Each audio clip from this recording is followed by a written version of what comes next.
Next time நீங்க ஒரு பாட்டிலை ஓபன் பண்ணும்போது இந்த ஒரு விஷயத்தை கவனிச்சு பாருங்க. பாட்டில் வாங்கின கையோட கொஞ்சம் கூட யோசிக்காம தூக்கி வீசின ஒரு பொருளுக்கு பின்னாடி 130 வருஷ வரலாறு இருக்கு. ஹிஸ்டரி உங்களுக்கு தெரியுமா? எஸ்டிடின்னா வரலாறு தானே.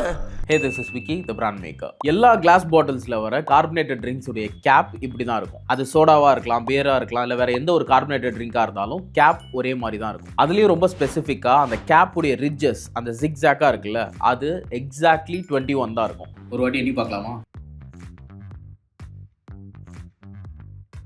21. கிட்டத்தட்ட 130 வருஷமா இதோடைய டிசைன் மாறவே இல்லை. 1892ல வில்லியம் பெயிண்டர் அப்படின்ற ஒருத்தர் ஒரு பெரிய ப்ராப்ளமா ஐடென்டிஃபை பண்றாரு. அந்த டைம்ல இருந்த கார்பனேட்டட் ட்ரிங்க்ஸ் எல்லாத்தையும் கார்க் வச்சு தான் க்ளோஸ் பண்ணிருப்பாங்க. சோ அது எய்தர் பாப் ஆகும் இல்ல அதோடைய கேஸ் லீக் ஆகும். சோ இதுக்கு ஒரு சொல்யூஷன் கொண்டு வரணும் அப்படின்னு சொல்லி தான் வில்லியம் பெயிண்டர் இந்த கிரவுன் கார்க் மெட்டல் கேப்பை கண்டுபிடிக்கிறார். ஓகே, எதுக்காக இந்த கேப் ஸ்மூத்தா இல்லாம ரிட்ஜஸோட இருக்கு அப்படின்னு பார்க்கும்போது ரிட்ஜஸோட இருக்கிற கேப்பை விட ஸ்மூத்தா இருக்கிற கேப்புடைய கிரிப் ரொம்ப கம்மியா இருக்கு. சோ அதனால தான் இந்த கேப்ல அந்த ரிட்ஜஸ் ஆட் பண்றாரு. ஓகே, எதனால அது எக்ஸாக்ட்டா 21 இருக்கு அப்படின்னா அவர் இனிஷியலா அதை ட்ரை பண்ணும்போது எல்லா நம்பர்ஸ்லயும் ட்ரை பண்ணிருக்காரு. அதை 24க்கு மேல நிறைய நம்பர்ஸ்ல ட்ரை பண்ணாரு அண்ட் 18க்கு கீழே நிறைய நம்பர்ஸ் ட்ரை பண்ணாரு. பட் 21க்கு கீழே ஒரு பாயிண்ட் குறைச்சாலும் அதோடைய கிரிப் லூஸா இருக்கு. அதே மாதிரி 21க்கு மேல ஒரு பாயிண்ட் ஆட் பண்ணாலும் அது ரொம்ப டைட் ஆயிடுது. ஸோ 21 ரிட்ஜஸ் வைக்கும் போது தான் அது பெர்ஃபெக்ட்லி பேலன்ஸ்டா இருக்கு அப்படின்ற ஒரு காரணத்தால தான் இத்தனை வருஷமா அதோடைய டிசைனை மாத்தாம இப்போ வரைக்கும் அதையே மெயின்டைன் பண்றாங்க.